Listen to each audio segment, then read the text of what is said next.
Hey everybody, Drew here, and you are in my shop with this beautiful 2011 Toyota Sienna XLE. It is an incredible vehicle, and I gotta say, I've always been a minivan guy. My wife upgraded. We upgraded her to a Suburban LTZ, and I've gotta say, I'd rather be in one of these for a multitude of reasons. As you subscribers know, I'm a Toyota guy, but, you know, I suppose if Sequoia made an extra long version back when they had a V8 and, you know, were super good, I would own one. But anyways, point is, the Sienna. What an incredible vehicle. And I just wanted to show you some of the crazy things it has that if you're shopping for one, you might not know about. So first and foremost, this one has something crazy underneath, and that is, I'm not sure if you can see it there, but a drive shaft. This is an all-wheel drive. Now, the newer hybrid ones, the rear end is electric, so it's not going to have that drive shaft. It's going to have a high voltage cable, but this thing is all-wheel drive, and I don't know there's anywhere you would want to take it where it can't go. For those, you know, crazy dads thinking, oh, I'm going to put mud tire, not that kind of stuff. I mean, there's no grocery store parking lot or, you know, church parking lot or, you know, dead-end road that you might live on that this won't get through. I mean, it's an absolute beast, and it does not have small tires.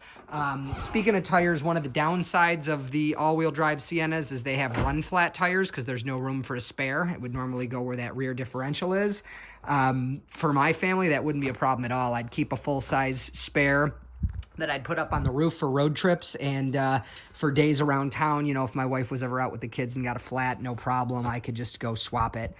Wouldn't keep it up there all the time. But yeah, so on to some of those crazy features. So minivans, maybe 30 years ago now, started having windows that go down on the sides. That's old news. But what you might not know about this Siennas is that this very back window pops open and it's electric. You can do that right here. Another crazy feature these Siennas have, pardon my, this is not a commercial for Lexol. I don't know if I could do this one-handed. Let me see. They have Ottomans. Yes, they have Ottomans. Absolutely incredible. So this second row here, which is captain's chairs, can be slid all the way back in these very long tracks.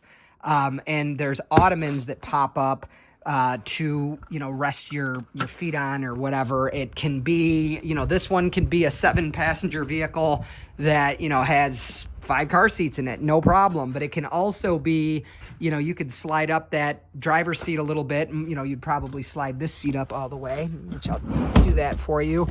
In Japan, they have the Toyota Alphard. In that car, that van does this, but they're, you know, heating, massaging, all power seats. And, you know, if you're a very important person or you have a very special occasion, you don't call for a Lincoln Town Car in Japan. You call for a Toyota Alphard. Just absolutely incredible luxury. Both seats have Ottomans. And then one of those other little things that you probably didn't know if you are shopping for one of these is that the center console can slide back like that, and it adds, you know, I guess space for stuff in the middle, but it can make the cup holders more useful for that center row. So for you parents that have 2 kids and you want to spoil the crap out of them, you could just put that third row totally down and away.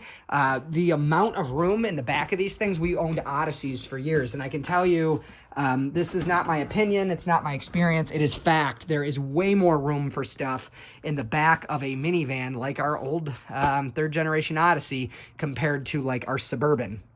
So, like the Suburban would have less room, and this would be flat here. It wouldn't be this well. And as, of course, you know, these seats fold flat into the well. And with those seats moved out of the way, you can actually bring home sheets of plywood and drywall in the Sienna. The payload capacity of it, the amount of weight you can put in the back of it, is a lot more than some small pickup trucks. It is just an absolutely insanely versatile vehicle. So those are some of the crazy things about it. The last thing I want to talk to you guys about is under the hood, which I suppose I will pop and show you. Not that it's going to make any bit of a difference if you look at its fancy plastic cover, but the old Siennas that had the 1MZ and the 3MZ, that was a 3-liter and a 3.3-liter, those were amazing because they were truly good for 600,000 miles.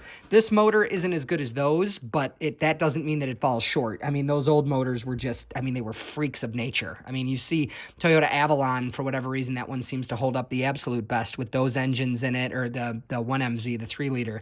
You see them out there with 6, 7, 800,000 miles on them. I've seen Siennas with 500,000 miles on them. This motor's not quite that good. I mean, 300,000 miles, I think is, you know, not at all hard to achieve in one of these. But what I wanted to tell you is this was like, I think like a 72% increase in horsepower, if I remember, over the previous generation, before they started rating horsepower with the air conditioning on, and on regular fuel. So when horsepower was rated with, you know, optimal conditions, this actually rated 280 horsepower. It was downgraded to 268, I believe, shortly after that. But this thing is insane. I timed one of these, not the all-wheel drive, but the front-wheel drive. I timed one of these under 6 seconds to 60 miles per hour. I mean, to put that in perspective, you know, I'm going to be 38 years old. When I was in high school, you had to get the V8 Camaro, the V8 Mustang to go that fast. I mean, the entry-level sports cars aren't that fast. You know, of course, nowadays they have Teslas that do it under 3 seconds, but 0 to 60 in under 6 seconds is fast. I mean, there's no on-ramp you're going to merge where that's not enough. There is a lot of power there, and these have awesome transmissions as well. So they have, you know, they just having a lot of horsepower and not good gearing is useless, but these have wonderful, you know, very, very tame feeling because the transmission works to keep the RPMs at the appropriate range. That, I mean, just the fit and finish on the vehicle is fantastic. So yeah, that's just a summary of crazy features you wouldn't expect if you're shopping for a Sienna. Completely like JDM style, VIP, and I don't say that lightly, by the way, JDM style. I have official authority to say that, because there you go. We have JDM cars in stock at our dealership as well.